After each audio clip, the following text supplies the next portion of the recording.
बिस्मिल्लाहिर्रहमानिर्रहीम। मैं हूं मुल्क सुफियान और हम केमिस्ट्री मूवमेंट चैनल पर डिस्कस करने जा रहे हैं। बहुत ही इंपॉर्टेंट टॉपिक है हाइड्रोजन बॉन्डिंग। हमने ionic bond, covalent bond, coordinate covalent bond ये हमने सब पढ़े हैं। बैलेंस बॉन्ड थ्योरी, एमओटी ये हम डिस्कस कर चुके हैं। हाइब्रिडाइजेशन भी डिस्कस किया। हाइड्रोजन बॉन्डिंग क्या होती है, इसका कंसेप्ट कैसे सामने पेश आया। जब मुख्तलिफ़ किस्म के कंपाउंड्स का बॉइलिंग पॉइंट स्टडी किया गया, जैसे अमोनिया है, वाटर है और हाइड्रोजन फ्लोराइड है, तो देखा गया कि हाइड्रोजन फ्लोराइड का बॉइलिंग पॉइंट ज़्यादा है। फिर उसके बाद वाटर का है, फिर उसके बाद अमोनिया क्या है। उनके पीछे रीज़न तलाश की गई, तो उनके पीछे जो रीज़न निकली वो हाइड्रोजन बॉन्डिंग थी। इसी तरह जब वाटर और हाइड्रोजन सल्फाइड का क्वेश्चन किया गया कि सल्फ़र है और ऑक्सीजन मौजूद है और दोनों में तो जैसा कि मैं बता रहा हूँ आपको कि वाटर और हाइड्रोजन सल्फाइड, हाइड्रोजन वाटर जो है वो लिक्विड फॉर्म में है और हाइड्रोजन सल्फाइड जो है वो गैस की फॉर्म में है। तो इसकी क्या रीज़न है कि ये लिक्विड में है और ये गैस में है, इसके जबकि हाइड्रोजन दोनों में है, जबकि सल्फ़र का जो है वो मैस ज़्यादा है, ऑक्सीजन का कम है। फिर क्या रीज़न है, तो इसके पीछे जो रीज़न बाद में मालूम की गई वो हाइड्रोजन बॉन्डिंग निकलती है। इसी तरह जैसे हमने मालूम किया कि लाइक डिज़ॉल्व लाइक में पोलर में डिज़ॉल्व होते हैं, नॉन पोलर में डिज़ॉल्व होते हैं। तो ऑर्गेनिक मॉलिक्यूल वाटर में डिज़ॉल्व नहीं होना चाहिए, लेकिन देखा गया कि ऑर्गेनिक एसिड, अल्कोहल ये वाटर में डिज़ॉल्व होते हैं। इसके पीछे भी जो रीज़न है वो हाइड्रोजन बॉन्डिंग है।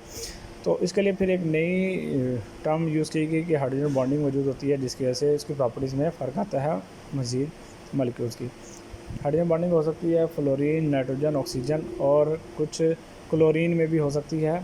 वो कैसे हो सकती है कि जब हाई इलेक्ट्रोनेगेटिविटी के जो मौजूद हो किसी भी मॉलिक्यूल में, जैसे कि CH3 या क्लोरोफॉर्म में, इनमें हाइड्रोजन बॉन्डिंग पाई जाती है। ये atoms most electronegative atoms bond बनाएंगे किसके साथ, पार्शियल हाइड्रोजन के साथ बनाकर हाइड्रोजन बॉन्डिंग बनाएंगे। तो हाइड्रोजन बॉन्डिंग जो है वो एज अ ब्रिज बॉन्डिंग के तौर पर यूज़ होती है, बिटवीन कोवलेंट बॉन्ड के दरमियान में पाई जाती है। जैसे HF के दरमियान में है, ये सॉलिड लाइन या कोवलेंट बॉन्ड को शो करती है, और एक मॉलिक्यूल का जो इलेक्ट्रोनेगेटिव है वो दूसरे मॉलिक्यूल के पार्शियल हाइड्रोजन के साथ बॉन्ड बनाएगा। डॉटेड लाइन के साथ मुझे शो की हाइड्रोजन बॉन्डिंग है। तो इस तरह से हम इसको शो कर सकते हैं। कंडीशंस क्या होती हैं जी, इसकी कंडीशन कि मोर इलेक्ट्रोनेगेटिव एटम्स होने चाहिए, फ्लोरीन, ऑक्सीजन, नाइट्रोजन और कुछ क्लोरीन्स के भी होते हैं, और वो हाइड्रोजन के साथ बनाएंगे। इलेक्ट्रोनेगेटिविटी जो ये एटम्स हैं इनका साइज़ क्या होना चाहिए, स्मॉल होना चाहिए। लोन पेयर ऑफ इलेक्ट्रॉन पाया जाना चाहिए इलेक्ट्रोनेगेटिव एटम्स पर। और फिर इसकी है कि इसका फ़र्क इस पर क्या होता है, इसकी स्ट्रेंथ होती है हाइड्रोजन बॉन्ड की वजह से। वो ज़्यादातर जो एनर्जी रिलीज़ होती है वो कहते हैं 5 to 10 किलो जॉल पर मोल यूजुअली होती है, लेकिन मोस्ट कुछ केसेस में 50 किलो जॉल पर मोल तक भी जा सकती है, जैसे हाइड्रोजन फ्लोराइड में जा सकती है।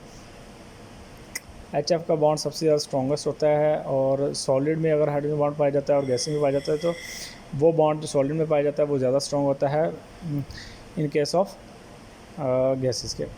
यहाँ एक मैंने एक एग्जांपल भी इंडिकोड की है, देखिएगा कि इथानॉल जो है इसका बॉइलिंग पॉइंट ज़्यादा है जबकि डाइथाइल ईथर से। तो इसकी क्या रीज़न है, जबकि दोनों का मॉलिक्यूलर मास सेम है, तो इसकी रीज़न जो बताई जाती है कि वो हाइड्रोजन बॉन्डिंग पाई जाती है, जो कि इथेनॉल में पाई जाती है, ईथर में नहीं पाई जाती। इसकी दो टाइप्स हैं, एक का नाम है इंटरमॉलिक्यूलर हाइड्रोजन बॉन्डिंग और एक का नाम है intramolecular hydrogen bonding. Intramolecular hydrogen bonding होती है जो एक ही मॉलिक्यूल के बिटवीन में, जो यानी कि एक ही मॉलिक्यूल के आपस में आइटम्स में जो पाई जाती है वहाँ में बॉन्डिंग पाई जाती है।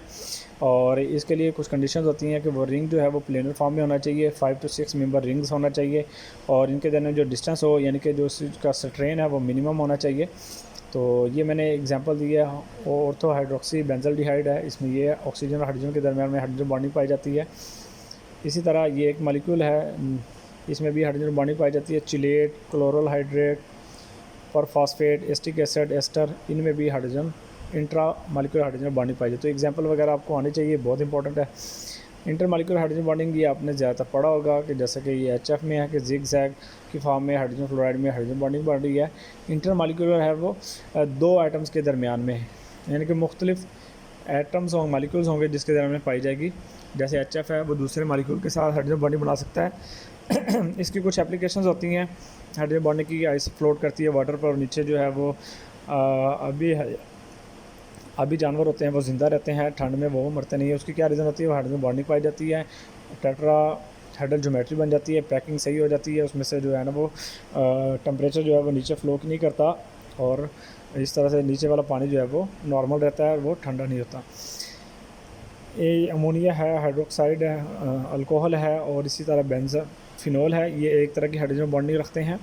इसी तरह कार्बोक्सिलिक एसिड है, डाइमर की फॉर्म में, ये यहाँ पर भी ये हाइड्रोजन बॉन्डिंग बनाता है, कार्बोक्सिलिक एसिड में पाई जाती है। कार्बन हाइड्रोजन कार्बोनेट में भी हाइड्रोजन बॉन्डिंग पाई जाती है। इसी तरह एसीटोन और इथाइलिन ये वाटर में डिज़ोल्व हो जाते हैं। ठीक है, ये इथाइलिन जो है वो वाटर में डिज़ोल्व नहीं होती, जबकि एसीटोन में हो जाती है। उसकी क्या रीज़न है कि आपस में हाइड्रोजन बॉन्डिंग बना लेते हैं। टेट्राइथाइल, टेट्रामिथाइल अमोनियम हाइड्रेट है, ये स्ट्रॉन्ग बेस होती है। इनमें भी जो रीज़न होती है उसकी वो हाइड्रोजन बॉन्डिंग की रीज़न पाई जाती है। उम्मीद है आपको हाइड्रोजन बॉन्डिंग पसंद आई होगी वीडियो। और आपको पसंद आए तो लाइक कीजिएगा, शेयर कीजिएगा और कमेंट कीजिएगा। Thank you for watching. अल्लाह हाफिज़, टेक केयर।